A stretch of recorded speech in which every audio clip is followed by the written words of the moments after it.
تعالى النهاردة أقولك على أنجح وصفة كحك ممكن تجربوها للعيد. كل سنة وانتم طيبين.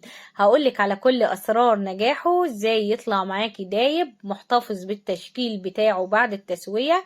كمان هقولك على مقاديره بالجرام وبالكوباية. هنضيف له مكون هيخلي معاكي الكحكاية بتدوب في البق.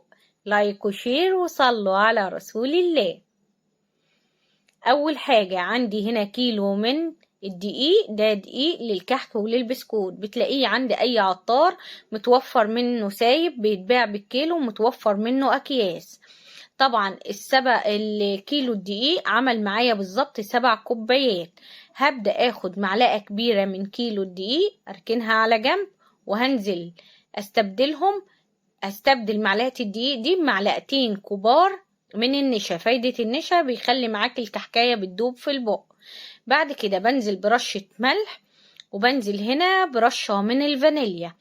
فايدة الفانيليا بتديله ريحة حلوة، ممكن تستبدليها بمعلقة كبيرة من ريحة الكحك. هديلهم تقليبة مع بعض، وبرضو بنزل عليهم بنص معلقة صغيرة من البيكنج باودر او الكيك شيف، واركنهم على جنب. عندي هنا معلقتين كبار من السمسم الابيض، واهم خطوة انك تجيبيه سمسم ابيض وتبدأي تحمصيه وتنزلي بيه سخن على الدقيق. طبعا برفعه على النار مع التقليب المستمر لحد لما السمسم معايا بياخد لون ذهبي فاتح، وهو سخن بنزل بيه على الدقيق. هنا بتبدأ الدقيق ياخد الزيوت العطرية اللي هي موجودة في السمسم بعد التحميص. بديله تقليبة مع الدقيق، وببدأ أعمل فجوة في الدقيق بالطريقة دي واركنه على جنب. وهنا عندي 550 جرام من السمنة، ده السمنة بلدي على سمنة علب، بس لو متوفر عندك سمنة بلدي استخدميها عادي. اهم حاجة الحلة اللي هتبدأي تسخني فيها او تقدحي السمنة تكون ألمونيا كده لونها فاتح، عشان السمنة ما تتحرقش معاكي. بعرف ازاي ان السمنة اتقدحت معايا؟ بنزل برش الدقيق، اول ما بتفور كده خلاص برفعها من على النار، وببدأ انزل بالسمنة وهي كده سخنة على الدقيق على طول، وببدأ بقى تقليب كده مستمر لحد لما اغلف الدقيق تماما بالسمنة، لان سخونية السمنة بتبدأ تسوي معاك الدقيق.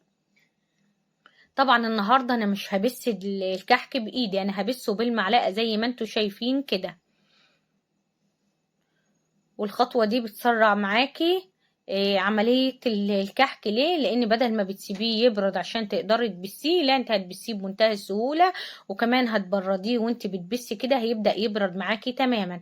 فضلت ابس كده الكحك بالمعلقة زي ما انتوا شايفين. وبعد ما اتأكدت ان هو خلاص اتبس معايا تماما، بتعرفي ازاي؟ بتبدأي تاخدي منه قطعة كده، تبص تلاقيها كونت معاكي زي العجينة، مع اني ما حطيناش عليه مية خالص.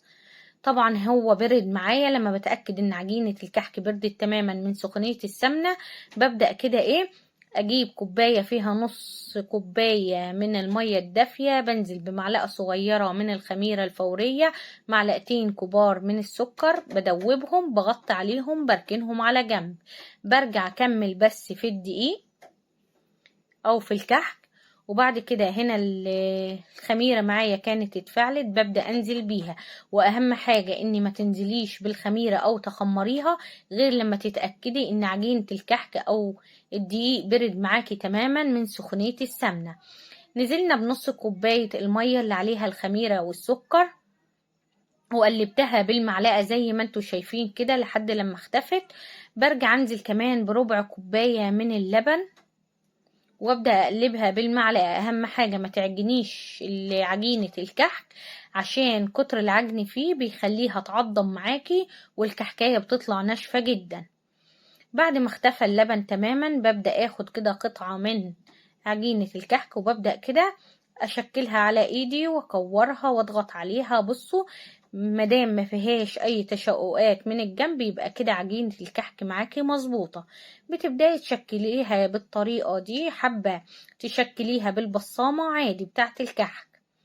عندي صينية ما فيهاش اي مادة دهنية. خلينا متفقين ان نواعم العيد الصواني اللي انت بتسوي فيها ما بتحطيش فيها اي مادة دهنية، لان النواعم بتبقى واخدة كفايتها من السمنة فمش محتاجة. بتشكلي بالطريقة اللي انت حباها زي ما انتوا شايفين كده. بكمل تشكيل بنفس الطريقة وبسيب بين كل كحكاية والتانية مسافة. طبعا انا خلصت اول صينية على طول، كنت مشغلة فرن البوتاجاز على اعلى درجة حرارة سخن جدا. الكحك معانا ما بيتخمرش. هبدأ ادخل الصينية على الرف الوسطاني وهدي النار عليها، بسيبها لحد لما تستوي. بتاخد من 20 ل25 دقيقة تسوية. اول ما بلاقيها استوت من تحت اخدت لون ذهبي والكحكاية اتمسكت معاكي، على طول ببدأ اشغل لها الشواية من فوق تاخد اللون. شايفين الكحك معايا محتفظ بالتشكيل بتاعه بعد التسوية، مقاديره مظبوطة. تعالوا شوفولي كمان التسوية من تحت عاملة ازاي. رهيب يا جماعة، طعمه حلو قوي ومقاديره مظبوطة. بس كده هسيبه في الصواني بتاعته لحد لما يبرد تماما، وبعد كده ببدأ ارش عليه سكر بودر. دي الكمية اللي طلعت معانا طبعا من كيلو دقيق و550 جرام من السمنة. طبعا هبدأ بعد ما برد تماما أبدأ أرش عليه سكر بودر. لو انتوا هتاكلوه على طول رش عليه، لو انت هتشيليه فترة طويلة فنصيحة مني انك تسيبيه من غير ما ترش عليه السكر البودر. رش عليه قبل الأكل على طول. تعالوا بقى شوفوا قد ايه الكحكاية معايا دايبة. طعمها حلو قوي كمان، لما بتيجي تاكليها ما بتلاقيهاش عملت معاكي في سقف البق، لا طعمها حلو، مقاديرها مظبوطة، احلى مليون مرة من اللي بتشتروه من بره. كمان انا عاملة حجم الكحك صغير جدا، كحك سواريه زي اللي بتشتروه من بره. انا عملته سادة، حابين تحشوه بعد ما بتكوريها بتبدأي تحشي الملبن من جواها. اهم حاجة الملبن تحط عليه معلقة سمنة وتعجنيه كويس قوي عشان يفضل الملبن معاكي طري، ما تبصيش تلاقيه بيشد معاكي. طبعا انا سكرت اللي احنا هناكله واللي مش هناكله سبته زي ما هو. هبدأ ارصه في علبة للعيد. شايفين الجمال، شايفين التسوية. طبعا وانتي بتشكلي الكحك بتبدأي تاخدي الكحكة تنعميها كويس قوي على ايدك. فلايك وشير وصلوا على رسول الله.